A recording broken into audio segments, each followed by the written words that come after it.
Greetings, my lovelies, and thank you for stopping by the circle today. It is time once again to dive into the creative writing process, and this week we are talking about our heroes and villains, and I will tell you why as we roll on. So let's go.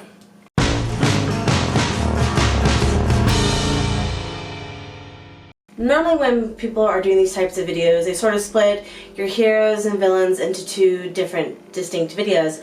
I, however, am not doing that because, in all honesty, your story relies heavily on having a badass hero and a just as interesting villain. So to talk about them separately really doesn't make a whole lot of sense to me. So we're going to go into the different types of heroes, some examples, as well as how you can translate that into your own writing for a better story. So, on the hero side, the number one, classic hero. This is your stereotypical story as told around campfires and painted on cave walls. This is a lot of your classical literature, especially in the Greek mythos, that type of thing. Usually they're just an every ordinary person who gets thrown into an extraordinary situation and they realize some inner type of strength for themselves. A key example of this is Frodo, who again is also a quintessential character of the hero's journey. Number two, my personal favorite, the Antihero. The Antihero has seen a rise of late, especially in like comic books and comic book related shows like The Punisher. And basically an Antihero is someone who does a lot of bad things but for a good reason, and they tend to only follow their own moral compass. They're a little bit, to me, they seem a bit more fun to write because they're not exactly good, but they're not exactly evil, and you get to mix mash at both things and write things that might be a little cringy, but are oh so fun and entertaining to write. Number three, your everyday hero. This is a bit like the classical one, just revamped a little bit to literally be your everyday Joe Schmo walking down the street. And it's not necessarily that they are the hero of the story, they're just kind of reacting to what's going on. Prime example is the dude from Hitchhiker's Guide to the Galaxy, whose name escapes me right now, so I will pop it here later. But anywho's, he's just your average Joe Schmo thrown off into space to go on these crazy things, and along the way he learns something about himself. Is he really the hero? Not really. But, you know, it's fun and interesting and entertaining with the ability to have lots of hijinks on the way. And number four, the tragic hero. These are the heroes that you're going to root for, cheer for, and then when everything goes to shit, you're going to cry for. Again, this is also very classical in nature with like the Greek tragedies, Oedipus, all that fun jazz, Odysseus. Usually in mythology, they're tragic heroes. But in a modern sense, how these work out is that you have a hero who has what is called a fatal flaw. And that fatal flaw will either cause them to completely lose or have to pay a high price and a sacrifice for the end of the story. So now we're going to go into our villains. Villain number one, the mustache twirler. Very typical. Whenever I hear this thing, I always imagine like those old black and white movies with like silent film era, and they tie the chick to the railroad tracks and the guy's like,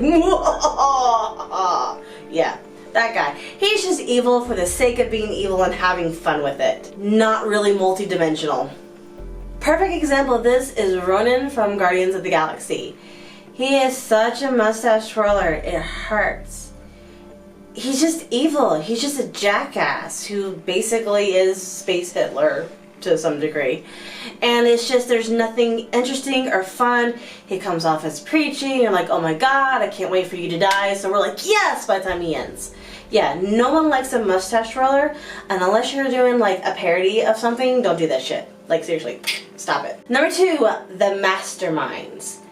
This is very, very, very, very, very, very, very tricky to do, because you have to have your villain be just as smart as your hero. So you can't have a dumbass beating Moriarty. So that's why you have to have a Sherlock versus a Moriarty. Your villain and your hero have to be on the same level, but your villain always has to stay one step ahead of your hero until the very end of the story. Think of it more as a cat and mouse type of thing than a battle of wills, because your mastermind is going to have more fun playing the game than actually the evil acts that they are doing themselves. They're sort of view themselves as pitting themselves against their equal, and that's the only one that they can relate to, and they're not going to be too keen to end their game so soon. But usually their downfall comes from their overinflated sense of, ego, and they do end up making a crucial mistake, or the hero does something completely fucking out of character. Number 3, the gray villain. Morally gray characters. I love these ones because they're not quite like the anti-hero, but they do follow a similar concept of they're not necessarily good, but they're not necessarily evil, but what they do is just what tickles their fancy at that time.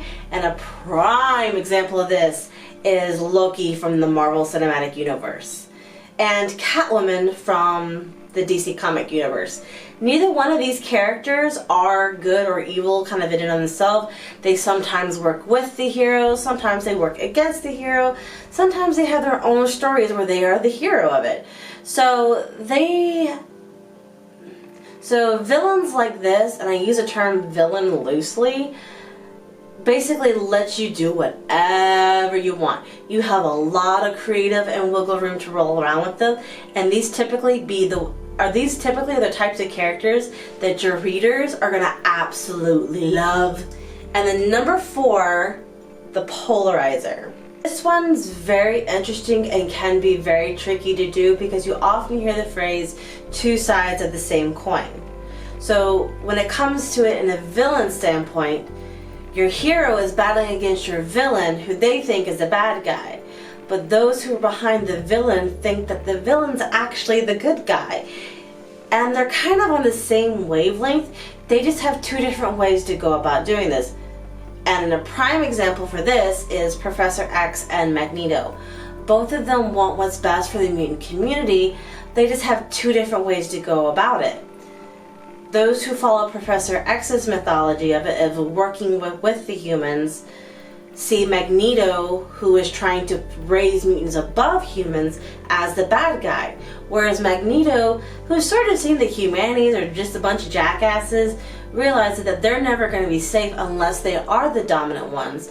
And those who have suffered, like Magneto has suffered, are going to see him as the hero for them, whereas Professor X is just a traitor to his kind. So a lot of complexity in that one. So, on to the blending. Like I said in the beginning of this video, your hero and your villain need to be thought of together. Because if not, then you kind of run into the scenario of Twilight, to where your side characters are more interesting than your main characters. Heroes and villains alike. Each hero, whether he be classical, tragic, anti, or whatever, however you decide to work him, is going to have a set parameters of what he's supposed to go through. So when you choose your hero, your villain needs to be the mirror effect of that.